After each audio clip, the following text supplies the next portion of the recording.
Hey everyone, welcome back to the shop. Look who made it here. You guys know Brendan. He's been in a bunch of the videos before. He came down from Tampa, from Tarpon Springs, sorry, a little north of Tampa, and we just had a nice late dinner and came back to the house. This is Berg's first time here at the house. He hasn't seen the house or the shop or anything else yet, so. And he got here after dark, so he hasn't seen the yard or any of the trees or any of the other cool stuff. But so far, so good. And we've just spent like 15 minutes in here talking about badass cars and what we should do for next car and da da da da. So as I scroll the Facebook. Yeah, I was like, all right, let's just do car talk. So I'm gonna bring you guys in closer too.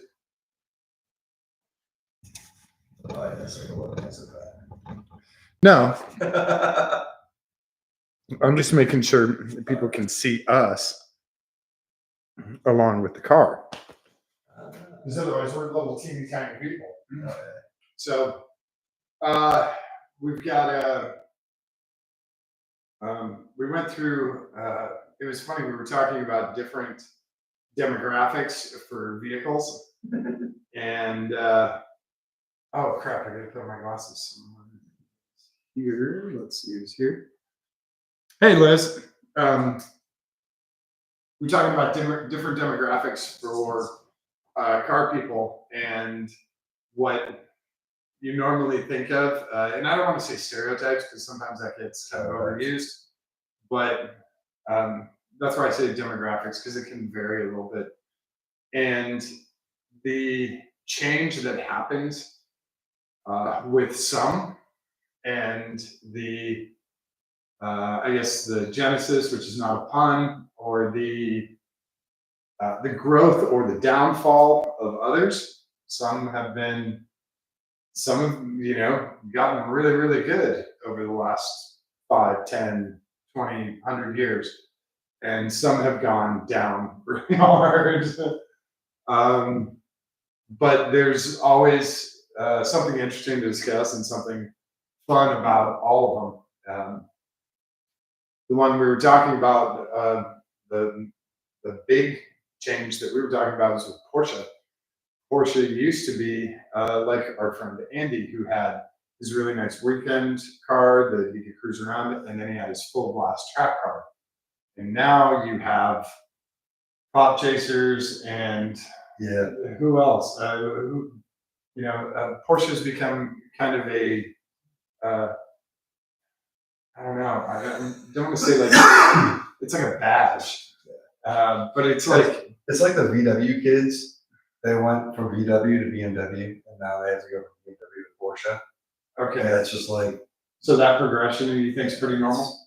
But yeah, it's a badge, but it's kind of like I don't know. It's like best stick picker upper badge from the Boy Scouts. It's not like that cool of a badge. You don't really. No one's running out to get that. But that's what it's become, So you say I have a Porsche, and it's like, that used to be really badass. And you were like, oh, is it 911? Is it 930? 935 slant nose? Do you have a K3? Or, are we about to become really good friends? Do you have a Decon Monza somewhere in there? Yeah. Does it say Apple Computer on the side of your car? That car is, they just restored that car. Really? Wow. They're running the Nürburgring right now, yeah. That's awesome. So yeah, Porsche has a big gamut here. Hey Gabe. I don't know if you know Gabe. Want to talk to him? Maybe. Gabe's one of my guitar friends that I've known for 25, 26 years. Yeah, long time. So, but Gabe also, he enjoys cars a lot too. So, good mix. And then we were talking about Miatas and how Miatas, I thought Miatas had kind of a cutoff where like 40 years old, you don't own a Miata anymore. And Berger's just telling me here in Florida, it doesn't stop until like 70. So you got 18 to 70. From NA, NB, NC. Mostly NC. Mostly NC. So you think Yeah. NCs are like Because it's an RX 40 to 70 are going to be NCs? Yeah. And then 40 and under is Yeah. going to be NA, NB? Okay, so you can at least split that up a little bit. Well, I kind of screwed that demographic because I'm over 40. I don't know how that works. But then we talked about the guys with the jorts and the New Balances and the satin jacket, and the one of 332 made in May of 2004. All right, I'll make you a bet. I guarantee you tomorrow, since we're down here, yeah, we're going to a boomer board. We're gonna. On a Corvette. I didn't say what convertible. I didn't say what model it was. It's gonna be Corvette convertible that'll be. Does he have a little mini Corvette version? Oh yeah, Corvette. Yeah, like on the dash, on the hood, or on the like the freaking C8 that was at Orlando. Oh, that was at Naples. He had the remote control version too, right? Yeah. He had a little RC version, and he was dressed to match his car as well, which is, I want to say atypical, but it's not. So we're going to a charity car event tomorrow morning in Northport, which is about 20 minutes from here. Yeah. And Berg's already predicting one boomer board on a. You want to what say generation then? I'm gonna say C6. C8, because they have the. Do you want C8? Yeah, because you can get it from the factory. It has the insert that goes in the trunk, and it's your build number and all the bullshit. Oh, no. Oh yeah, we'll see All at right. least two of them. So I'm gonna go C6.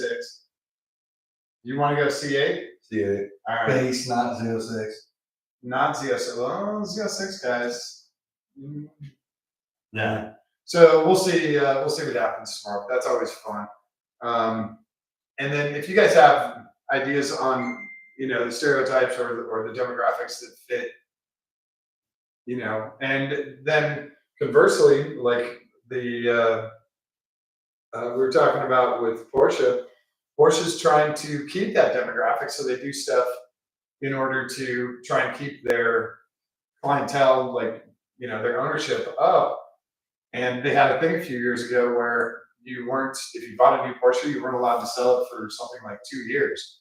That was part of the ownership agreement. And, that's to prevent guys from flipping them and dealerships from flipping them, because dealerships. Rich people from getting richer. Well, dealerships would buy the car in the name of the dealership and then tack on 20,000 whatever, because whoever the manufacturer said, they said you can't add on anything. So they would sell it to the dealership. Those are 70 grand. What is that? It's like the wheelchair. No. Sienna. No. That's a cool red, but no. Carry on. Sorry. So they would sell it to the dealership. The dealership would technically own it, and then they would do a limited market availability bullshit increase and add on 15 grand or 20 grand or sometimes 100 grand. And, that's just another way to, scam people who want these actual nice cars.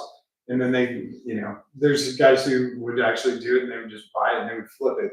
But Porsche was trying to stop that. And they said you couldn't flip it for 2 years, otherwise you wouldn't be able to buy a Porsche again. But there's extenuating circumstances. Like we had a friend who was going through a divorce. They had to sell their Porsche. So, Porsche still said, as far as I know, Porsche still said, screw you, you're not allowed to buy a Porsche. That's fine, I'm not going to buy one. You know what's a crazy thing? All right, so take GT3s, for instance. Okay. First gen, so 996 GT3s, they made like 1100 or something, like 250 are RS, and then the rest, like the early cars and the later cars. Okay. And maybe 15, I don't remember. And then it went up to like 3,000 for the 997, and then a couple thousand 997.2, and then it went to like 8,000 for 991. So they just kept increasing the production. Yes, and now 992s, there's like 16,000 or something, of which like 5,800 are RSs. So the whole like it's super rare. Kind of hilarious because They've they're killed not off- mass produced. They killed off the super rare part. Yeah, they're freaking mass produced. Like 996 GT3 is a hell of a lot rarer than anything 997. Yeah, Or not 992. they killed off the rarity, but also Toyota did that with the what was their new one that they did? Super. No. The little hot hatch. Oh, GR. The GR, yeah. Oh, They said they were going to do 100 of them. Then it turned out to be 500. And then it turned out to be like 1,500 because they saw how much money they were making off of them. So manufacturers can screw you as well. And, you know. well, I mean, Porsche does it to, they did the middle finger to the resellers of the 911R when they, after everyone flipped the 911Rs, and then they just go, oh, okay, we'll just make a GT3 Touring. Yeah. It's the exact same car. It has like one different button, right? They moved the hazard button or something, and yeah. But it was because previously the R was the only way you could get a manual with the GT3 on the 991s. Yeah, don't buy their car if they pull that bullshit on you. I agree with you, Gabe. Mhm. Who else is here? Brian. Oh, hey, Brian. It's Lemon Miata. The guys from Road Atlanta. Oh shit, nice. Teenage Mutant Ninja Turtles. Yeah. Hey, Brian, I'm sorry about your engine, man. I voted for a Ilmore V10, but if you want to, Okay. I don't know if you really want 800 naturally aspirated horsepower in your Miata. If you Is really it want to, NA? yeah, Oh shit. yeah, Ilmore does some really good stuff. Yeah. Yeah, I don't know if you want to Twizzler the frame in your Miata or spend hundreds of hours reinforcing it. So yeah, no, it sucks about your engine. Stripper glitter's not good. Yeah. But the good news is you can bulletproof the new one, which is a good thing. So we like bulletproofing. That was one of the things I was working on with New Year's, and even though I'm out with friends and trying to have fun and watch school buses crash into each other, which that is fun, by the way. Brian, I'll send you a video if you guys want. Just message me. I'll send you a video of one full-size Bluebird school bus T-boning another full-size Bluebird school bus at like 50 miles an hour. Oh yeah. And the crazy part is these guys have no Hans devices. No. They have a roll cage and they have a helmet on and a fire suit. They Oh, don't yeah. even have like styrofoam neck brace or anything. No, they're just good old boys. Oh yeah, yeah. I understood about every fourth word when they were being interviewed after the race, but they were having a fantastic time with it, and they don't care, man. Those buses crash or get in, they literally drag it off the side into the grass, and they keep racing the entire time. Like even the buses are going around like the John Deere tractor that's moving the dead bus. It was nuts. But what I really wanted to find out was the guys who have the Crown Vics and the Chevy, the Caprice Classics that are running in these races and what they're doing to bulletproof their cars. How do they, keep oil in it? How do they keep coolant in it? What are they using to keep the engine running cool? And, all this stuff. I didn't go down to the pits and talk to any of those guys, but I'd be curious because, not all engineering has to be SpaceX. Sometimes you can have redneck engineering and it actually works out pretty damn good. There's been, what is it, Smokey Yunick, man? I mean, Yeah. He's one of the most famous car racing cheater guys in the world, and he had a ton of redneck engineering and it all worked, right? Yeah. He got busted for all of it, but it all worked. So you don't have to have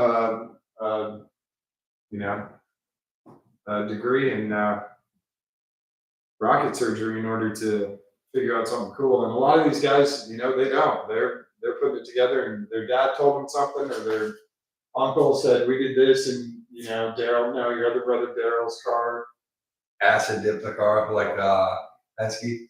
That car's for sale next weekend. they took off material to make it lighter, right? They acid dipped the Yeah. chassis.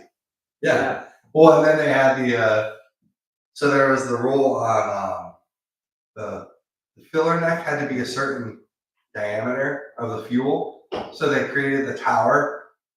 That's why all the Penske Camaros, they ended up getting banned in '69, I think, and they had to remove the tower. But they had a fuel tower so that it would have the pressure from being all like 8 feet high or whatever, and it would fill up quicker.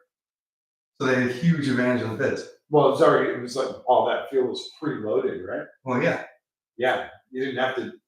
Yeah, whereas everyone else has, some dude with a fuel thing, and it's plug, and there's just bing. So yeah, that's kind of the start of the dry brake, right?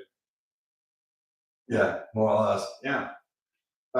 So yeah, you find out stuff like that. And I was curious what those guys are doing, and especially with the buses. I mean, these things were bonkers.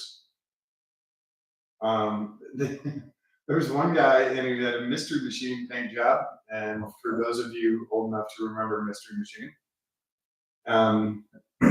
yeah, when they were moving stuff out of the way and restaging people, he just kept doing hot laps because he had to keep the engine temp down, so he had to keep circulating water throughout the thing. He couldn't slow down. So he was doing like 35, cruising around while everyone's trying to stay out of the way of these tractors. So yeah, you want to find out, what are you guys doing to keep these things going? And how do we incorporate that into our race cars and our other cars like this and the Miata and the motorcycles and stuff? Can we use that stuff to make our cars better, more durable? Dude. No. No, you'll like this. 20K. Okay, in one of our group messages, Berg's nickname is Bad Idea. Bad influence. Bad influence. Sorry, bad influence. Because he'll throw out all of these things and he will cheer you on until the day you buy it, and then it's a complete dumpster fire. And It's not. Oh. It's a Viper. It's a 98. 20K. Where's the front half? Oh, it's pieces. Oh, okay. But it wasn't on fire. Runs and drives. Without the hood, without the clamshell or the fenders, yeah. Yeah. But dude, look at the fastback top it has. That's cool. Yeah, I haven't seen that. Is that Autoform? Autoform. Yeah. Yeah. A Autoform spoiler and hardtop, the fastback. That's cool. It was an RT10. Yeah, the Autoform hardtops are rare as hell, so that's worth some of it there. But you're looking at, for the clamshell, you're looking at between $15,000 and $18,000 unpainted, and that's unpainted, uninstalled. So if you're looking at Gen 1, Gen 2 Vipers, just remember that clamshell, that hood, it has a different hood than this one. It is the whole clamshell opens up. Are these still like 10? Yeah, these are pretty expensive. They're not cheap, but they're not the clamshell. The clamshells are really expensive. So when you're looking at those cars, just remember, unless you want to, truck bed liner it, but even then, you're looking at 15 grand. The original molds, I think John B. at Parts Rack has the original molds, so you can get an original. And they all do not fit. They just have and that's one of those things that people always bitch about is the fitment on the clamshell. It doesn't have a seal like this does for the headlight. There's a rubber seal here. It is actually, that's the original fitment of the original hood. There's a gap anywhere between 1/4 of an inch, or actually 1/8 of an inch. That's gotten them really low, all the way up to almost 3/4 of an inch. There's a gap above the headlight, and that's just how the clamshell mounted. Those are the variances and the tolerances of the clamshell and on how the headlights were mounted and the front clip is mounted. So that's just how it is. It's not a defect. It doesn't mean the car's been hit. It's just one of those things. That's the personality of the Gen 1 and Gen 2 cars. It's funny seeing like on the Viper pages, all the people like complaining about it, like, oh, Yeah. this is bullshit. Yeah, fit and finish is terrible, especially on the clamshell. Yeah, yeah, it is. It could have actually been a lot better. It could have. If manufacturing was there, if financing was there, if the hours and hours and hours it took to get that as a seamless gap were there, yeah, it could have been. They're 100% correct. But it's not, and this is what you got. Take it or leave it. It's not a bad thing. It doesn't hurt anything. It doesn't. All it does is piss your eyes off. That's it. Let me see what these guys are saying. I wish I had I could scroll and read with them. You could probably get something like that. Liz fully supports a V10 Miata. Okay. Yeah. Yeah.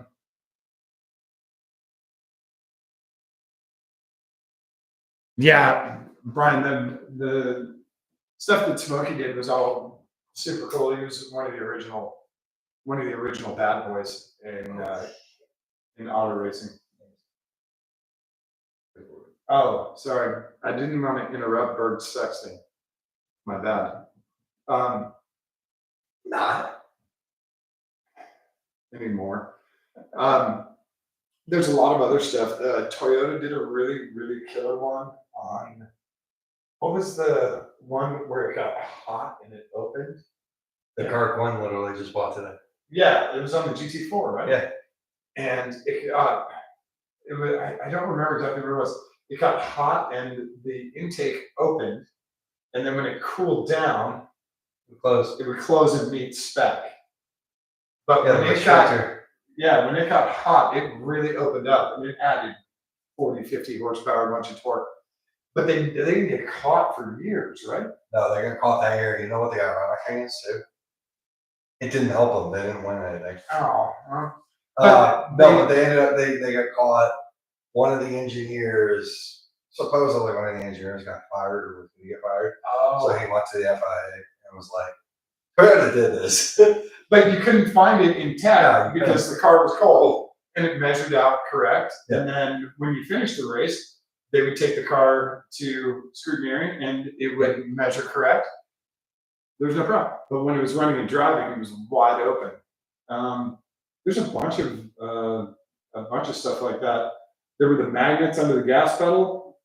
That was in NASCAR, right? I believe so. Yeah, the guys were sticking magnets on the backside of gas pedals of their competition.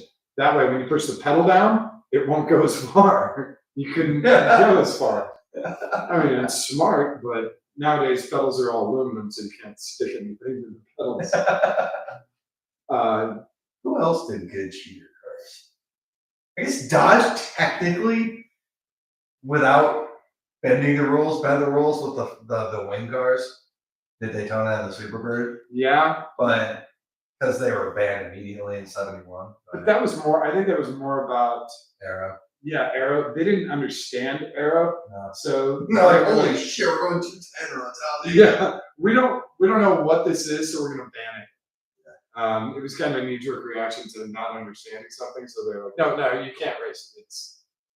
It's hazardous to safety and stuff. Things, yeah. But also, there's a really famous picture of Dale Earnhardt Jr. or Dale Sr. Yeah. And I love this picture when he's in scrutineering and they're weighing his car and he has his foot and he's lifting. You can see him lifting up the car with his foot so that it weighs a little bit less. He's literally, one foot is off the scale, the other one's on, and he's lifting up.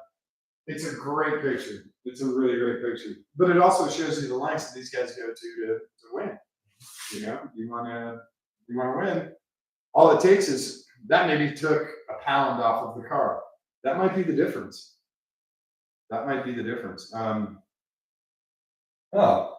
Integrity has a page of the top 20 cheats. Oh, okay. Oh, the freaking wall ride though. Yeah. The NASCAR wall ride. But that was really recent. That was hilarious. They got banned immediately too. But when I first saw that, I was like, There's no way. sped up. Yeah. that's totally sped up. But then you watch the other cars and you're like, that is not sped up. That is the guy using the wall, literally, Yeah. engaging physics. Yeah, there's a. Oh, Volvo. You might not know this. British touring car. So the head was because there were NA engines and BTCC. John McClellan. Yeah. Yeah. Like the head on a stock 850, even the 5-cylinder was flat, and they angled it. Some reason I don't remember the whole thing behind it, but they changed something on it so that it got a fuck ton more power. How much more power? Fuck ton. No, we can't drop F bombs on this. And F ton more power. Okay. A metric F ton? A metric F ton more Okay. power.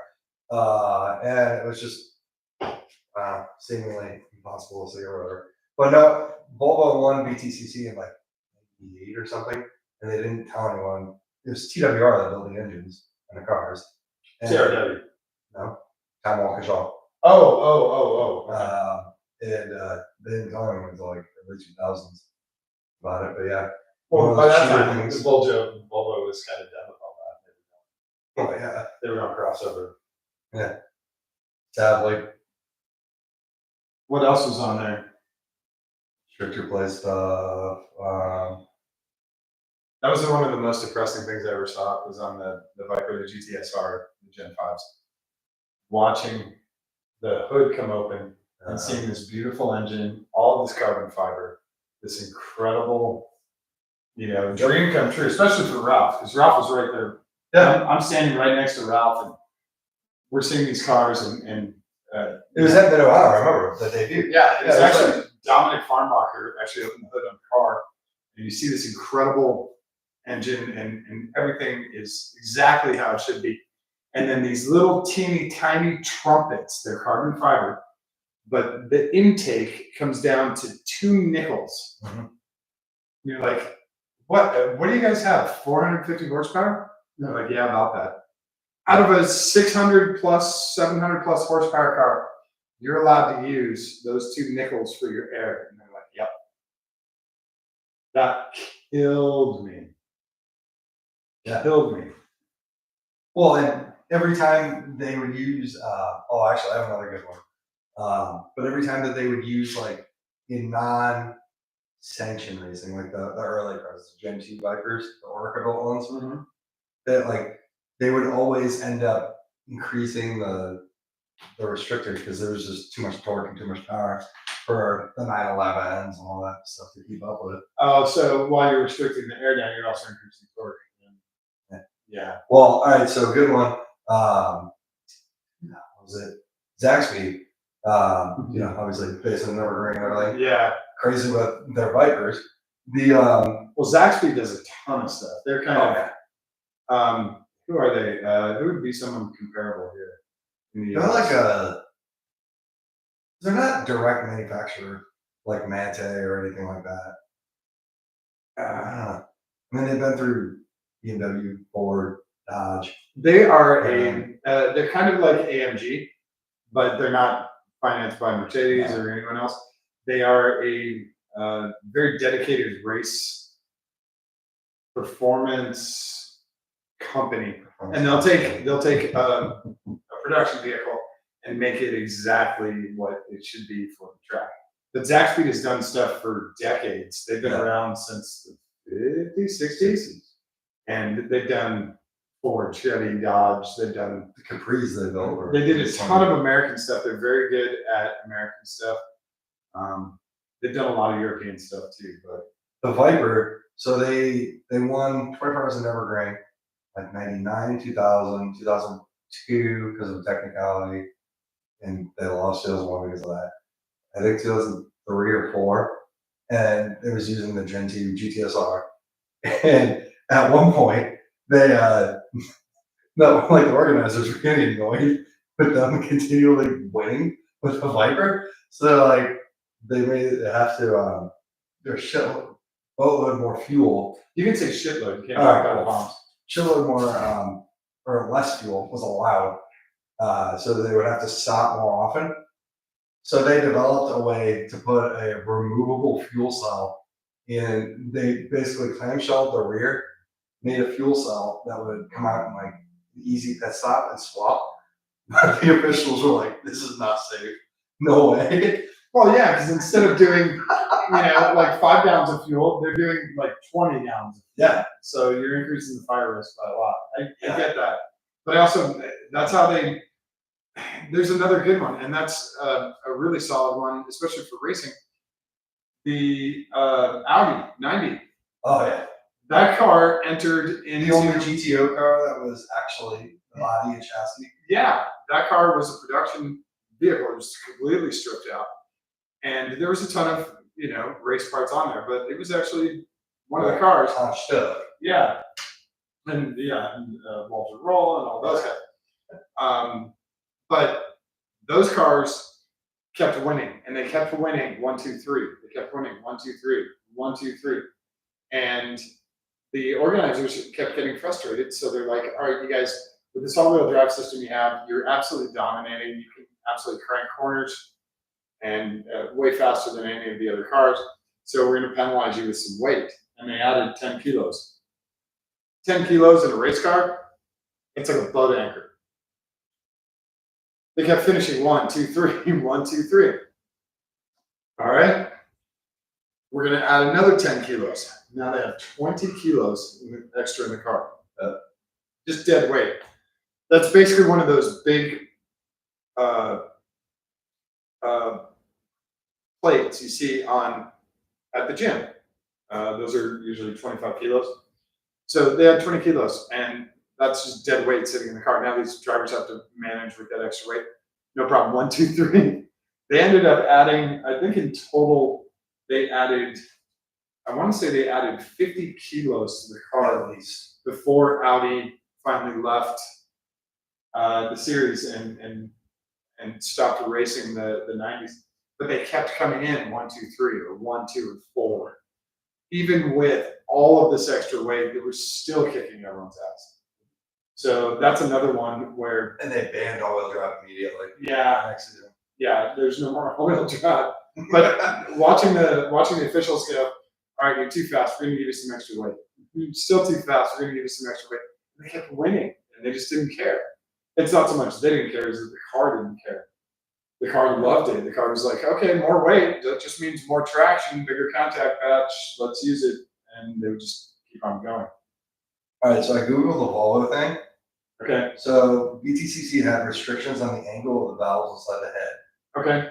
So TWR literally was just like, all right, we'll just change the angle of the head. So they changed the angle of the whole head. Yeah. Versus. So then it would have better flow. Because there's no rules about the head. Okay. But there's rules about the valves. Yeah. That's a hard one in Spec Miata because in scrutineering, they'll tear your whole car apart. That's actually They crazy. will take your heads apart, measure all of that stuff. It's because it's a serious. They have to be what, 116 horsepower or something? Yeah, I don't remember what it was. Just watched Days of Thunder. That's a great movie. Yeah, the old NASCAR days. I haven't seen Cannonball Run. Oh, what? Cannonball Run's Great awesome. movie. First one. Yeah, Brian, your homework this weekend is watching Cannonball Run. You must do the first one. Second one is optional. Yeah. Oh, yeah. I don't thanks for the bell thing, but I actually don't believe in that crap. I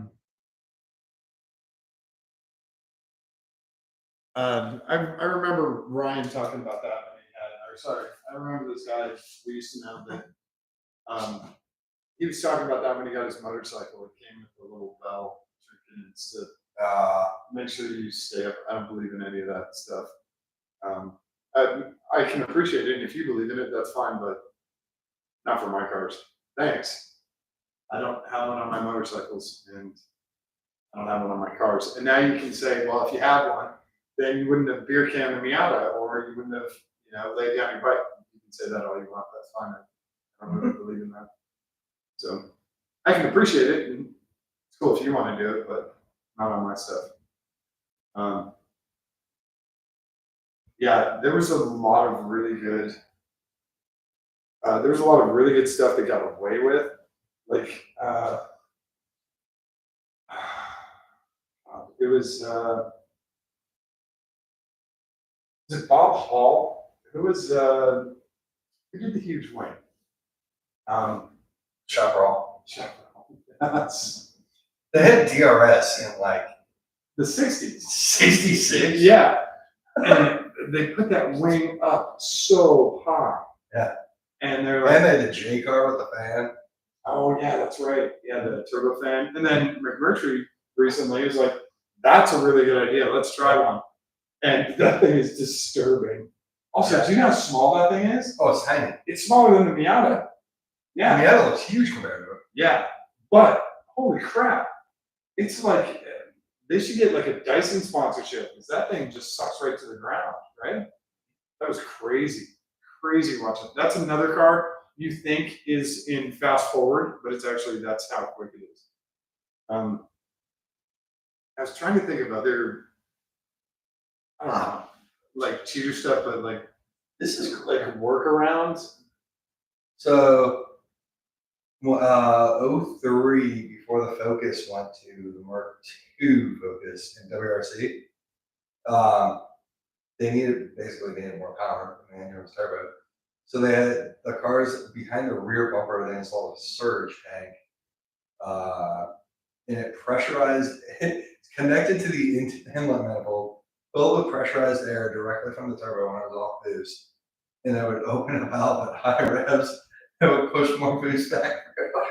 So you have that's like a turbo tank?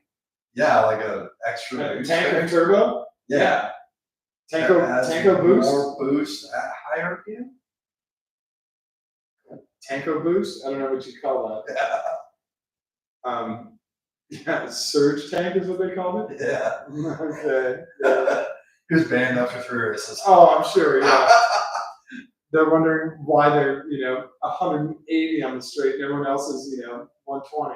Yeah. Yeah.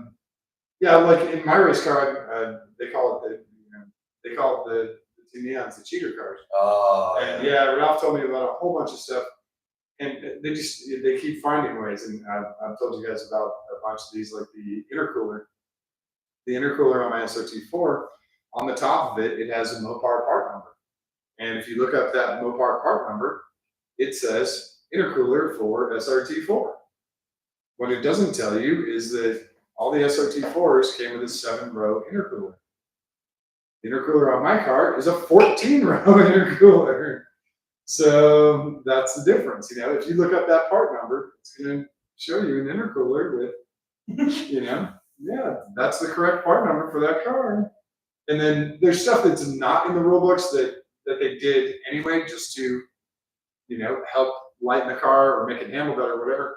So in my car, out of the wire harness, they cut out all unnecessary wires. So like dome light, the rear speakers, the power mirrors, all that stuff. Out of the wire harness, they cut out all of that wiring. And I have a picture somewhere of this big mound of wiring that they cut out of the car. 6 pounds of wire. 6 pounds is a lot in a race car.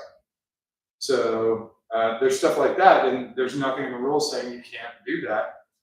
You just have to have, complete and safe wire harness. And so they didn't say you can't cut out speaker wire and, God, I can't remember, power window wires and stuff like that. It's unnecessary, so they just cut it all out and then retaped up and there was this big mound of wire, all these different colors of wire. Electric trunk release. You don't need that. Get rid of that. Yeah. And it's 22 gauge wire, so it takes a lot for it to add up to anything. But there's stuff like that. There's another good one from my car. And this is something I wouldn't have thought about, but if you're building a race car and you have access to a factory, they went around to the section that makes the windshields, and they weighed hundreds of windshields. They actually put them on a scale and weighed them, because when you're manufacturing, there's little slight variances in thickness and whatever. And some pieces of glass will weigh a few grams or maybe even ounces less than the next piece. And so they weighed a whole ton of these and they took the lightest ones possible. That's kind of smart. You know, you can save a few ounces. You're still using OEM glass. You're still within the rules, but you're saving a couple of ounces front and rear. Yeah.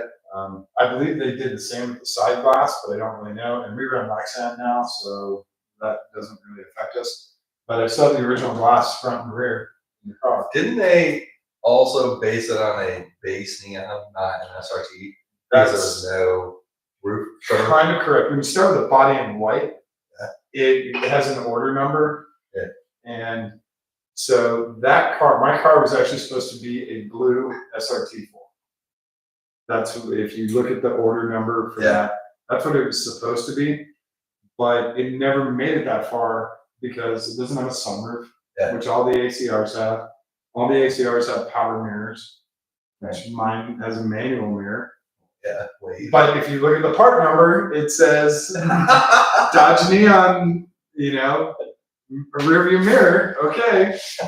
And so, yeah, all of that wiring got cut out because manual mirrors weigh less than power mirrors. But yeah, there's a lot of ways you can do that to build a car. And Dodge wasn't the only one doing it. I mean, Cadillac was doing it, Chevy, Mazda, everyone else was doing it too. They were just doing different versions of that. So, yeah, there's ways to get, you know, less weight in the car, better handling in the car, whatever, just by doing, you know, little simple tricks. And like I said, in New Year's, I wanted to find out what those little simple tricks were that those guys were doing to get those. I mean, It's crazy. those are what's in them? 307? What the hell's in the Crown Vics? No, it's a 4.6. It's a what? 4.6. Really? Just Yeah. 289? Yeah. Okay.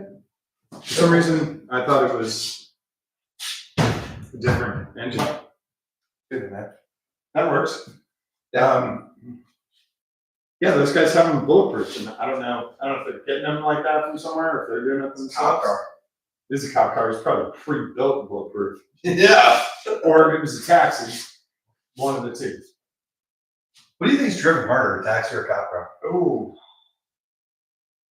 I'd say 85% of the time, taxi. taxi drivers are so bad, dude. Yeah. But cop cars, they're out. It's because it's every idling. single day. They're Idling. not a lot of them chase down bad guys. I think that's the low percentage. Most of those cars get destroyed anyway. I would say taxis more than, I'd say 80% taxis versus, just from living in New York and watching what those guys do. If you can get, I'll show you how taxis work. If you can get this can of glass cleaner between your car and the car in front of you, Yep.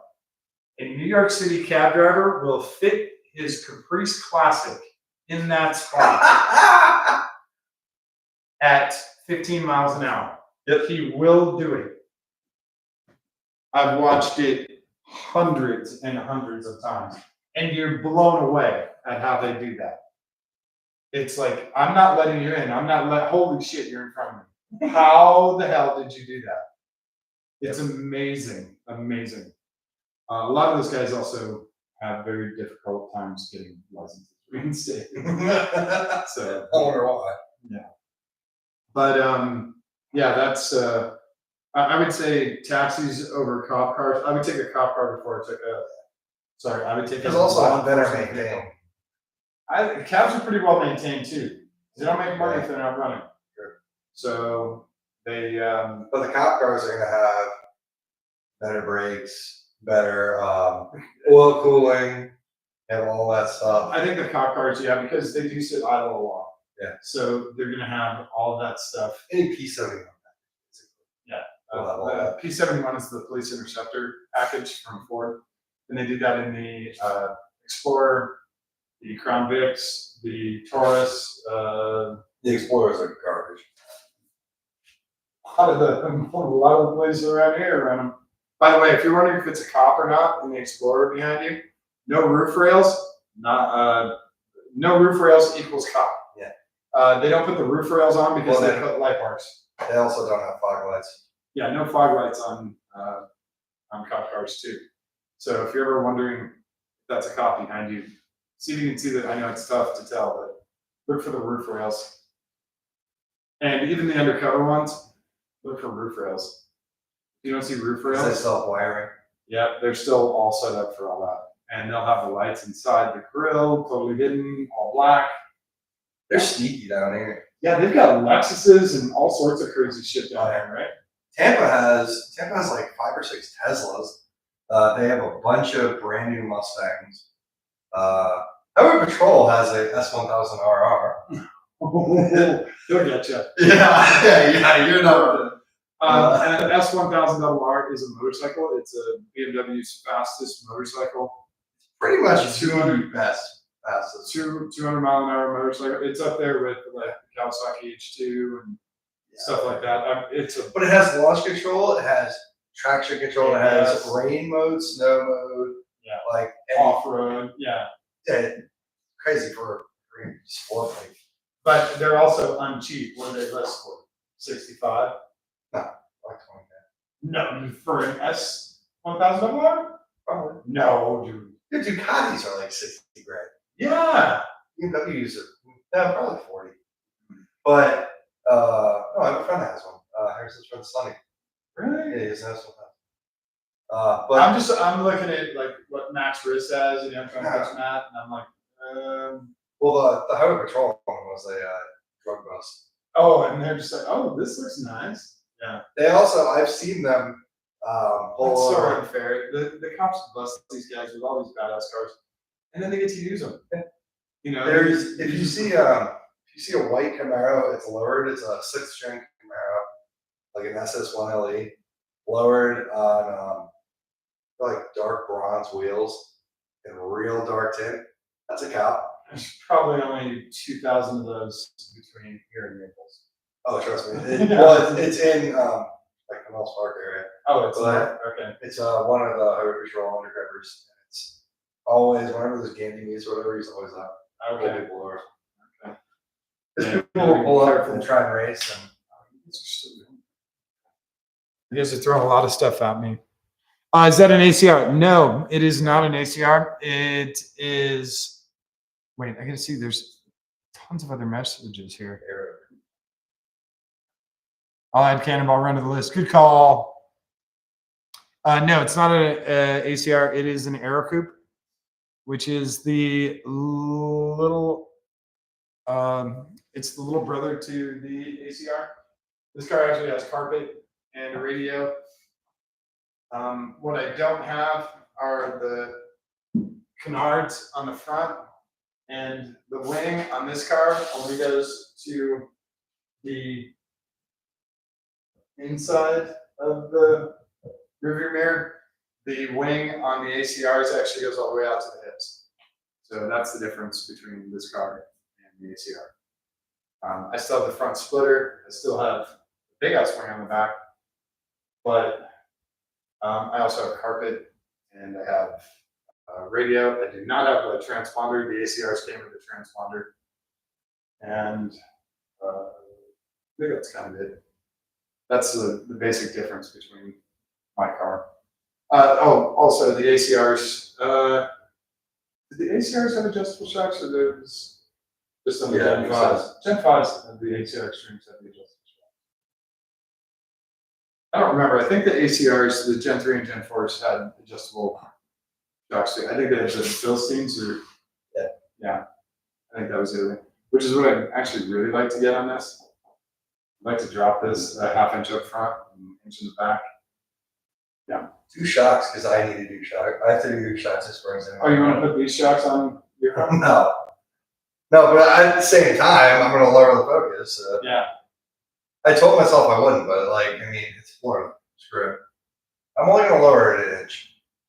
Well, lowering this. Yeah, good luck with that. That's what I got. I got 4 fingers right now. It's hard enough to get this thing on the lift. Yeah. Let's see what people are saying. Taxi has my vote.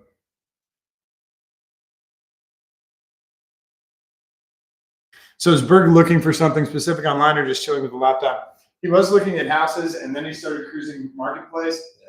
And then he got disgusted by Marketplace because of no good deals and nothing he could pass along to other people as good deals. Oh no, So- there are plenty. It's just I don't know. So I really it's- want to buy something fun. I don't like my curve is boring. For now. I But- gotta buy a house first. Yeah, we're gonna get him a house first, then get the fun car. Because then you can do whatever the hell you want. Yeah. You always have your house. Both cars can be on fire. You're like, hey, it's okay. Still got my house. That's the big thing. Yeah. And the other good part is you get to tell when your parents come over. And I did this in my first house when my dad came over, and my dad was like, "Oh, you shouldn't do this. You shouldn't do that." I was like, "Hey, my house, Yeah. my rules. When you're under my roof, you have to live by my rules." Right. My dad hated that because I had just pulled the switch of the Uno reverse on my dad, and he did not like that. Mail cars. Yeah, the AM General stuff. Yeah. Although my mail guy Grumman? has a RHD Jeep. Oh, nice. Do You know you can factory still buy those. Yeah, Yeah. it's 2022 Jeep 4-door. It's I mean, when you're expecting out a Jeep, it's an option. Yeah, You're at the postal service. he bought it, and he's a subcontractor for the post office. So I was like, wow, this is really cool. His name's Joe, and he's got a right-hand drive Jeep. I was like, hey, this is pretty badass. I had no clue you could still I thought you had to, have a custom shop do it or something like that. Send it to Zaxby. You used to be able to do it in the Northeast too with Subaru Outbacks. You could order one from Subaru right-hand drive to the US, and it would come as a postal service carrier car. But that's just Vermont and whatever. Yeah. Go ahead and secede, you guys. Good luck. Yeah. Sorry, we're not going to do politics. Yeah. Uh-oh. He's still got, he switched, all he did was Go back switch to it. formats. I'm always that guy. He switched formats, and now he's back on Marketplace. All right. All right, so it's an Evo 1. No, it's not Mitsubishi. 190E Evo 1. Rarer than the Evo 2. I talked about this one time. We were looking at, I don't remember where it was. 125K. We were looking at, and was it Race Car Direct? Somewhere. Yeah. And we saw, Oh, we yes. saw Mika Häkkinen's Hold on. old 190E DTM car. And I said, Berg, send that guy a message. Trace cars for you. The race cars for you. Yeah. And I said, Berg, send that guy a message. Let's see what happens. And nothing ever happened. No, he politely emailed me back. Oh, he did? I thought I don't remember, it was like 3 years ago, but I think he emailed me back and said we would need funds or something. Oh, yeah, we need $100,000 down or something like that. Yeah. It was one of those, it was cool, but there was no way I was going to be able to afford it. There you go. And then ACR. Some weird ass body kit. It's not a weird ass. That body kit is from Texas. That's not.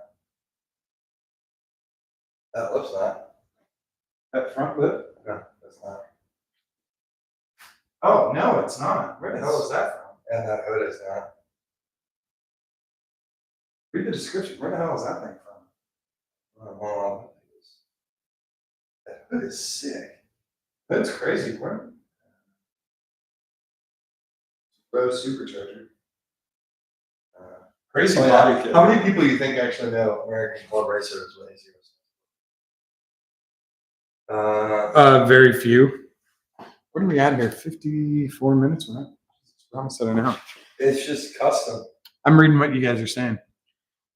We whacked the curb, pulled up debris on the curb line. We're supposed to curb our wheels at every stop. Oh my God. Gabe, please don't do that. Gabe, he's not really rural. I mean, this place is not rural by any stretch. It's by the water, but it's not rural. I know you prefer. Gabe works for the post office. Tell Berg he needs a Hayabusa No. for cheap. No, he needs the engine.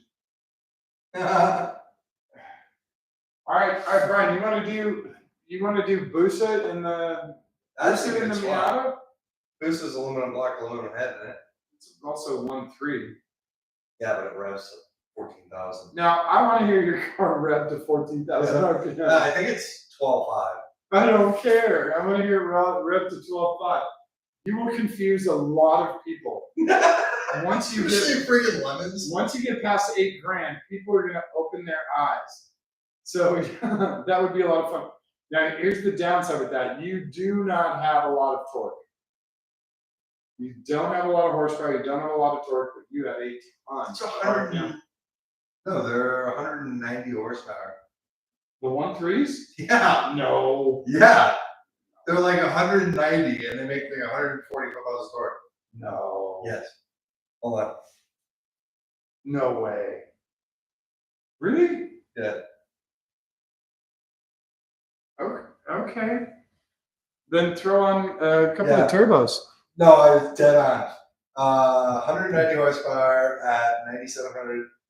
And then 9,700, 10,000. and then it's 150 foot-pounds or newton meters, so that's like 130 foot-pounds at 7,000 RPM. What's the gross weight of the engine? Hold on, but they are ITB. If you do that, you have to do sweet like ITB stacks, like in all different directions. 350 pounds. No, 250 pounds. 140 fully dressed. That's without headers. No, that's fully dressed. No way.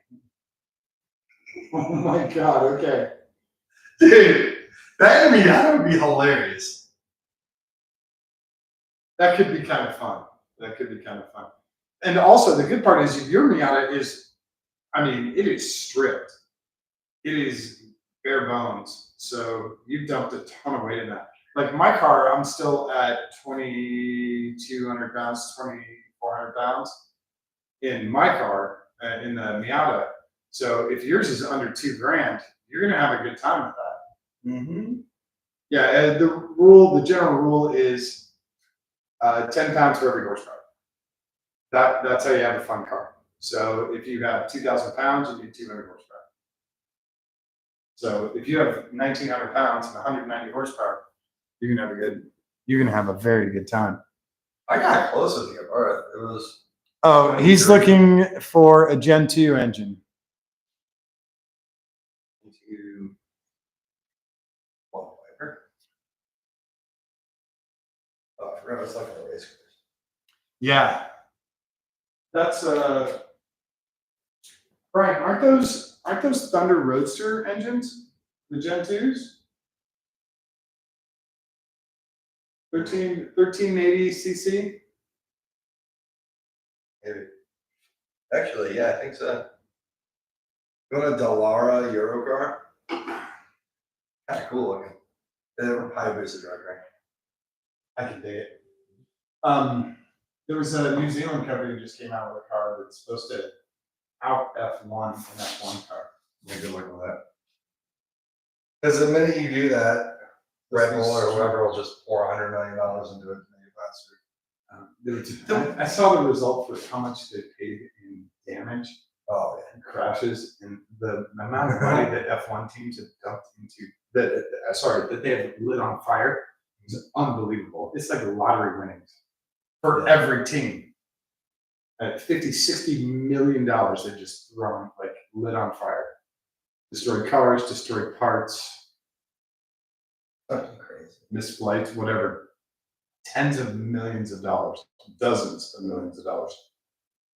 Her That's team. I'm not a huge fan of Formula One because, like, also the races are a parade, and like they're only 2 hours long. Endurance racing is peak, and the cars are relatable. Yeah, they're too frame, but like they look like real cars. And you can also you can keep stepping down. You know, go to the earlier classes, and you are in actual ranked cars, right? Yeah, but well, the GT3 cars are mostly too. Yeah, but if you start stepping back classes, GT4, yeah. that's to me, that's a lot more fun than watching agree. guys. You know, watching an advertisement. Yeah. It's basically an advertisement. Well, yeah, F1's just an advertisement. And also, like, F1, if they really wanted to make the cars faster, they would just make them below his wheel. But they won't for whatever reason. The other part that was kind of interesting was with F1 is watching F1 or F1. I don't know what you call it, Formula E. It is so bizarre because you can actually hear like the tires Yeah. over the car. It's very weird. Sorry, folks. I'm doing some glass cleaner because I noticed that. Dude, why are that Formula Mazda, the red one, is still for sale. 17.9 with spares. Formula. Do I remember that car? Yeah, I showed it to you like a month ago. Oh, yeah. Yeah. It's 13B. Which. Yeah, but Formula Mazdas are cool. So. Yeah, that's the difference. And that's an NA rotary. Yeah. Not. It's also a 13B. It's not a REW. Not the bull. Not the Renesis. Oh, dude. I think this is a rolling chassis, but. Yeah. Hold on, is it? Oh.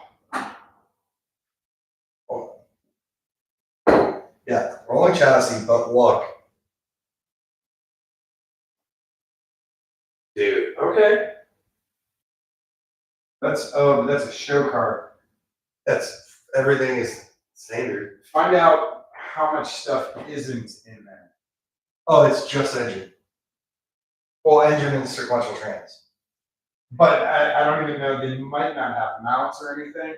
Oh, probably not.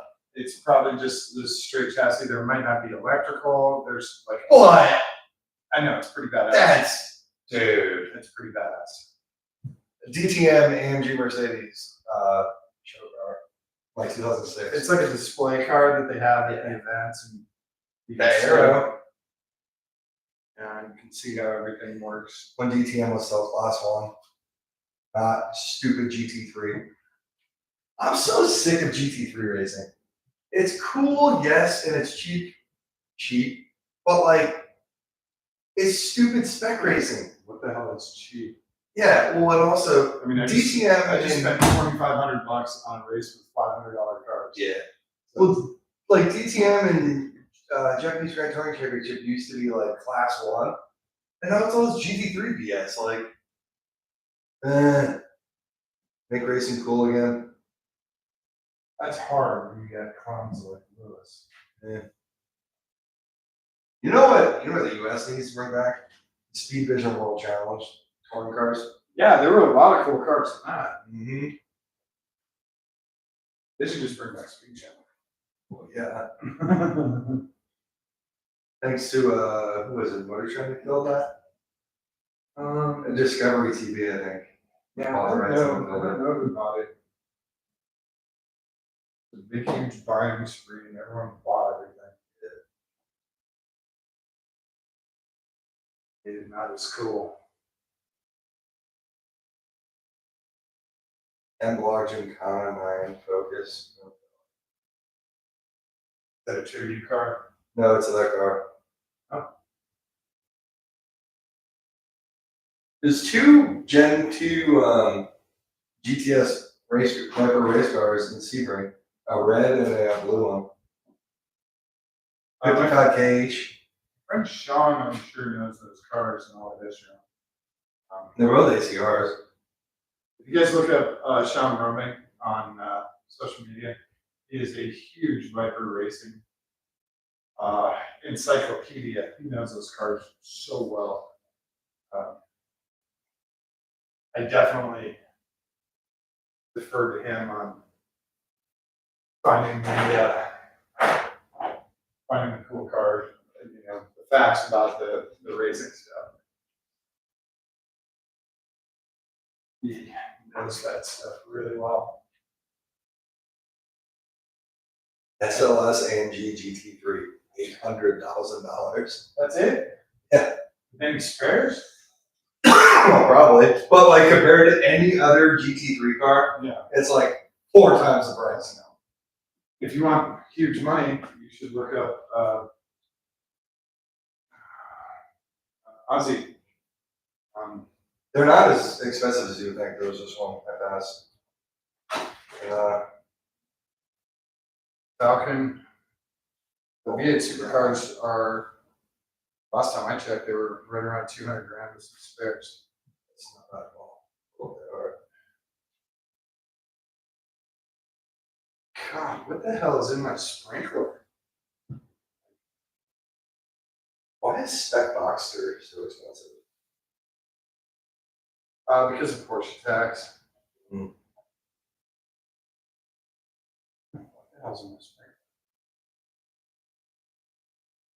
Orders, cinnamon buns.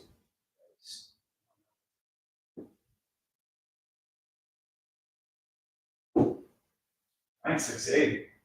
Yeah. That sounds familiar. Race rare car. Oh, I saw this car race last year. There's the 9680. Classic. Oh, It's just plain white. yeah. I might know it. It's not that car. Oh, okay. Just had to check. Oh, this guy's high as hell. Drift 240 SX. He wants 110. Good luck. There better be 3 of them in that package. 10. I don't care if it's Formula D car. It just means it beats hell.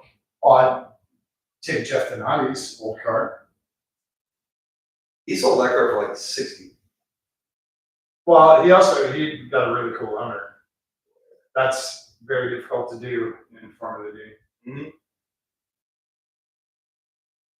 And he did a fantastic build on that thing. Yep. Did a pretty damn good crew too. Hint, hint. Hint to the hintity, hint, hint. I don't know if he's watching. I hope he is. Actually, no. Well, yeah. It's the weekend. I hope he's not working. I hope he is watching. Good Christopher. Yeah. I'll text him this week. I hope he comes from racing with us. All right. We have a remotely clean car for tomorrow. Or I should say later on today. Actually, we should probably see what time we gotta be there. It says 8 to 11, so it's like Columbus. Show up by 9. I don't know. What did you post in the group message? Oh, 14 Stinger ready. Okay, close tab. That's pretty easy. Yeah, Leo is apparently going to take that as trade and sell Can you just trade for what? it. All of this. No. Yeah, well. No. Talk him out of it. No. Because at least the Lotus, you can have a fun car to drive. Corvette, you just have a base model, 3LZ, cool 7-speed, but still base model. But you gotta take that satin jacket everywhere. There's so many gold chains you have to put on. This car is an amazing deal. GT3 Cup that someone put a road bin on. Oh, that's ballsy. Well, it's been tag titled, everything. Okay. 60K though. Cheapest 996 GT3s are like 85. That's right. Okay. Yeah. Oh, it's 8 a.m. Okay. That sucks. The breakfast place doesn't open until 8. Yeah, let's get Chris Coffee now.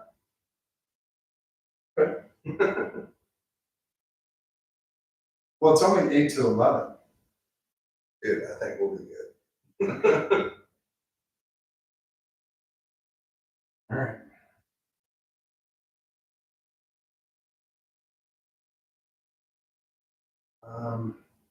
Good. And just to let you guys know, I booked all my stuff for going to Columbus next week. So I'll be there the 12th through the 18th. 12th through the 18th. And let me double check that. 12th and back here on the 18th. So yeah. And then a week after that, we are at Daytona and we'll be staying up all night watching badass race cars. At least I can count on you this year to actually stay up all night. The past 2 years, my friends have gone to sleep early. The best part of the race is 3 a.m. Do that regularly. 24 Hours of Lemons needs to be on TV. I completely agree with that. Yes.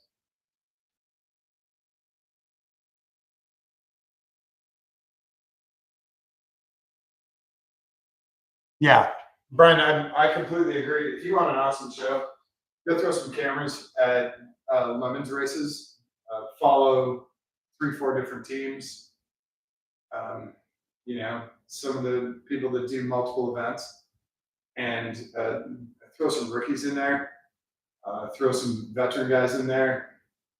Tack on, you know, Jay, Eric, and Kim, and some of the other folks, and you know, Phil, and you know, Dale, and you would have an awesome time with that. There was never a boring moment. I mean, even when the car is running great, you're getting 35 miles to the gallon, it's clear weather and sunny skies and 75, and no traffic, you were still stressing your ass off the entire time. Yep. And you're like, wait, everything is going way too good right now. What's gonna happen? Yeah. So yeah, that would be a fun thing to watch. What's really cool is that there's teams like mine, and I think you guys do live streaming as well. So the folks actually do get to go into the cars and see what it is about. They can catch at least glimpses when we come into the paddock or come into the pits, and they can kind of see what's happening. Or in my case, come into the penalty box. You can kind of see what's. Did you watch that? Yeah. I got busted.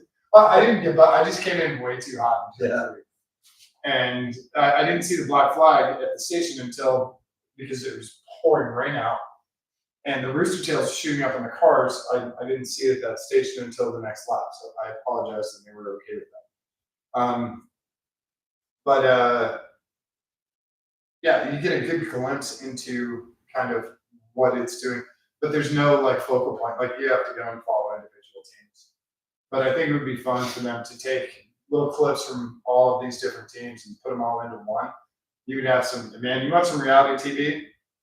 You watch someone roll around underneath Miata, taking the transmission out, holding it on their chest while they, above their head, line up a clutch using a socket, not a clutch alignment tool. They're using a socket and trying to do it up over their head while the other guy, you know, is using a toe strap or whatever through the shift cavity to hold the trans up, and then you lift back up and try and guide it back up. Yeah, you want reality? There's your reality. That's what happens to Miatas. You blow up clutches and you replace them. In the pouring rain, in the paddock that's dripping with God knows what fluid. Somehow your clothes don't melt. Yeah, there's your reality TV. Yeah. Yeah. And not a single Kardashian in sight. Oh, also, this is why Porsche is the best. That's an actual ad campaign. I just ordered that poster. Yeah. That's They had Aston Martin had one like that with the girl, and just because you're not the first doesn't mean it's not great or something like that. Although I think Porsche has the all-time most savage. You know what I'm talking about? Is it the ad with the cabin? No. Oh. It's nobody's perfect. It's 86 Le Mans, and it's 1, 2, 3, 4, 5, 6, 7. And then it was like And then no, it's BMW Sauber 8, 9, 10. It's all Porsche. Otherwise, like that's dominance. I don't remember. There was a hardcore cabin ad. It might have been for Audi, but I think it was for Porsche. And it was pretty hardcore. Yeah. They don't screw around. Yeah. Pretty fair money. There's a really good Peugeot ad, and it starts off, the camera's right on, it's in a master bedroom, and it's this beautiful big king size bed with these, opulent sheets and big fluffy pillows and all that. And it slowly pulls back and it shows this just grandiose, like French bedroom, tassels and curtains and all this. And you're like, holy crap, this is like a palace. And then there's a big picture window behind it, and like the French Alps, behind the picture window. And you're like, holy crap, this is a beautiful. And then they're pulling back and pulling back, pulling back. And then you see a Renault come up, and it comes through the picture window and jumps the bed and comes right in front of the camera. But right before that happens, the line is, some people think the French do their best work here. And then the Peugeot comes back. It's a great commercial. I saw today, I think earlier this morning, I saw one of the Renault R5 6x6s. Yeah. Did you see the Berg one? Yeah, caught on fire. Yeah. Burn in 2016. That one hurts. Oh, that was Jesus. Or no, the dude died. The dude that built it died in 2016. Oh, so the burn was probably recent. Yeah. It just hurts to see something as bad. Because it was an actual R5. R5 6x6. I don't know how many. I know they made some of the Lecar 6x6s. They made probably a dozen of those. The R5 6x6, maybe one, maybe two. At least one, maybe two. Maybe one. I'm looking at one. Well, in today's world with AI, I can say, hey, I'm looking at one, and it could not be. Actually, could not be real. So yeah. But no, I remember seeing that in a magazine a long time ago. And the R5s are super badass. They're a ton of fun to drive. They are not front engine like the regular Renault car. They are not front wheel drive like the regular Renault car. They are mid engine and rear wheel drive, and they're about 8 times the horsepower of the regular Renault car. They're super badass, and this was a 6x6. I think it was a Renault build. If it wasn't a Renault build, it was yellow top. It was one of the race guys or one of the fabricator guys that did it for the race team. But it's a very, very cool car. By the way, you're totally off camera. Yeah. You don't care. You just want your ankle in there, like, oh, hey, I'm alive.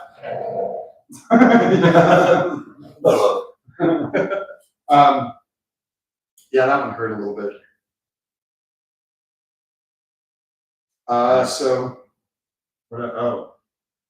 still? Oh, I thought you had more marketplace stuff. Oh, no, hold on.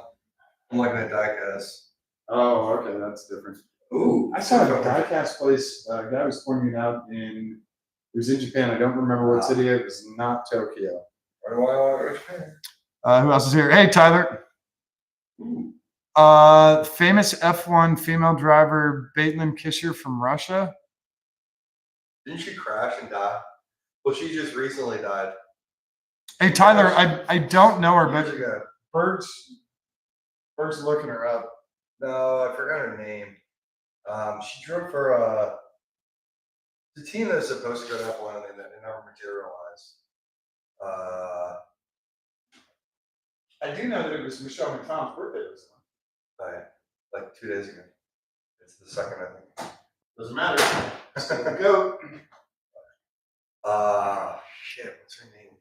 She died recently, so she was in a massive crash, 2014 or something, testing, and then died recently of complications way post surgery and whatnot. Okay. No, Tyler, educate us, man. I'm all for listening. If that's who he's talking about. Or the Baitland Kisher. Oh, okay. Liz just came up with a wow, so that means it's a pretty serious story. Wait, what? Excuse me. Liz just said wow, so it's probably pretty serious.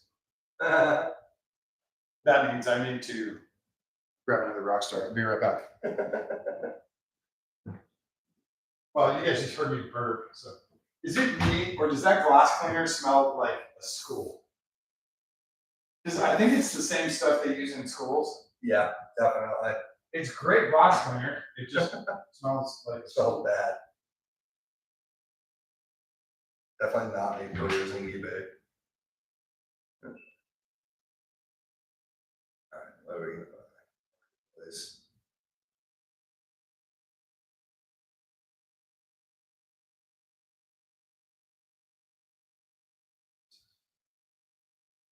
Ooh.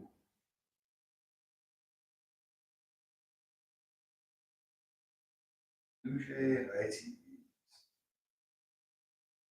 That is looking cool.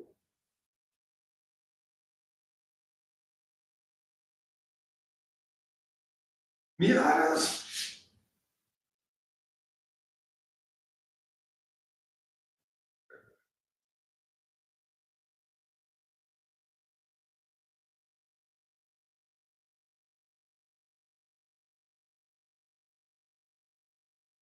Oh, the best Mercedes.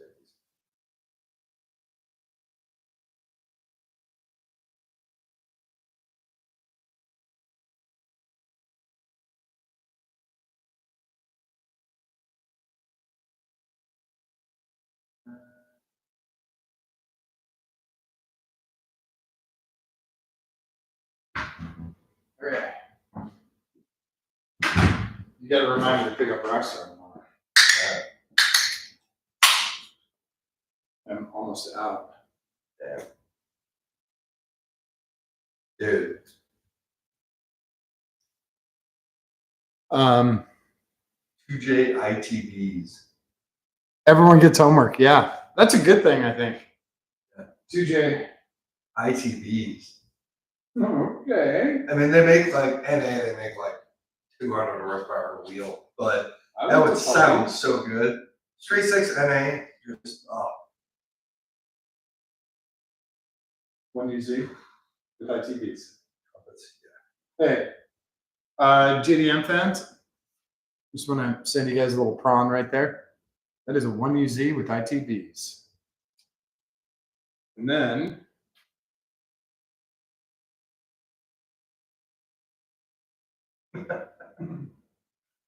Somebody has way too much time on their hands. yeah. Where is? Oh, here you go. Oh, it's not a cougar. Not a Tega. Never mind. Where did that dude go? Oh, don't tell me I didn't save that picture. I could have sworn I saved that.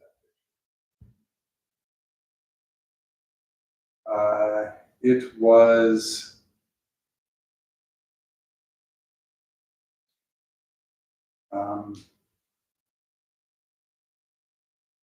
a what was it? It was a 1UZ with side drafts. Oh, yeah, the levers.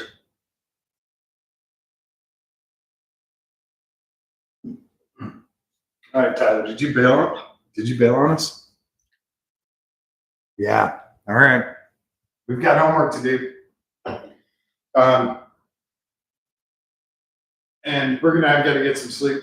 By the way, fun fact about this hoodie: the very first time I wore this, I went to McDonald's drive-thru. This is obviously way back in the day. And the guy at the drive-thru, and I'm going to say kid, I'm not trying to date myself or young him up or anything. The kid at the drive-thru asked me, "Do you work at NASA?" And I wanted to unload a huge thing on him, but I didn't have the heart. He was probably 17 or 18 years old. I'm not going to scar him for life. Probably. Um, Oh, yeah. I have the hiccups really bad. Oh, so hang on, I gotta get rid of them.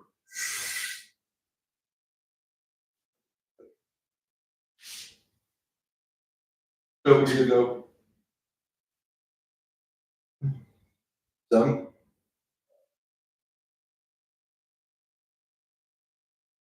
I'll probably be there for another 3 hours.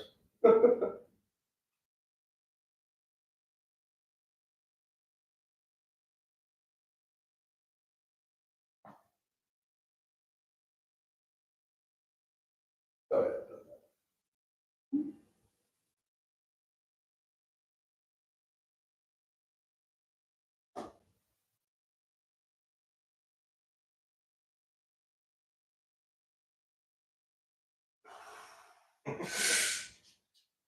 Dude, I'm walking out. Start cleaning. Oh. Good night. All right. Berg's heading out. I'll do the same. 7. 7? Got it. Yeah, we'll do wheels up 7:30. Okay. We're gonna hit that charity car show in the morning, so we're gonna be up in 5 hours. That's how the car event thing works. And I appreciate you guys hanging out tonight and doing this. Again, it's just kind of a relaxed thing versus what we normally do in here. But it was cool to have Berg come down. It's the first time he's been to the house since I moved down here, so that was cool. And I appreciate you guys hanging out. I also appreciate all the subscribers, everyone who's signed up for all this. You guys are making me feel pretty good, especially with the new year and all the new stuff we're going to be doing, and all the new racing, all the new people we're going to meet, and all the new people we're going to meet in the shop, all the new shop that's coming, and all that stuff. I'm super excited, and I hope you guys stick around for watching all that stuff happen. I think that's about it for tonight. And we'll be back here. I'll be back here. I think Berg's going back to Tampa tomorrow. I'll be back here tomorrow night. We'll do some work on the Miata. We've got that deep creep has been working for the last 24, 36 hours. So hopefully we can get all those power steering lines apart. And then we get the new power steering lines hopefully Monday or Tuesday. Or when I'm back in Ohio. So that's kind of the update for now. I appreciate you guys hanging out, and Tyler, thank you very much for the homework. We'll definitely check that out. And Brian, don't forget, Cannonball Run is your homework. So it's funny, silly, goofy, and just remember, fun fact: Burt Reynolds did not want to do that movie. So remember that as you're watching it. He really did not like the movie; thought it was silly, and he wanted more action movies. He did not want comedies. So as you're watching the movie, remember how reluctant Burt Reynolds is to do that movie. And it was probably, it's got to be in the top 3 of his highest grossing, highest paid movies. I believe he got paid $5 million to do that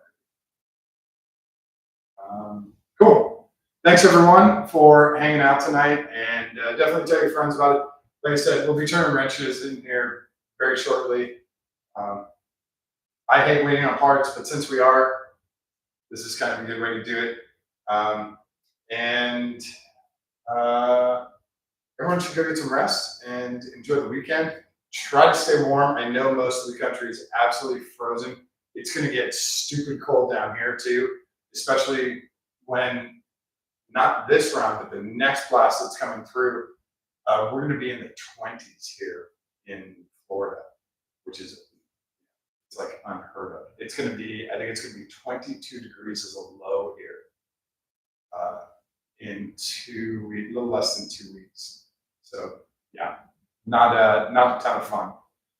Actually, about 2 weeks it's supposed to be. So yeah, thanks everyone for, or no, yeah, like 10 days, 9 days, whatever it is. Thanks everyone for hanging out today. I really appreciate it. Don't forget to show someone that you love them. Give them a kiss on the cheek, give them a kiss on the tip of their nose, hold their hand and give it a squeeze. It's really important for them, but it is far more important for you. Thanks everyone. We will catch you soon. All right, good night.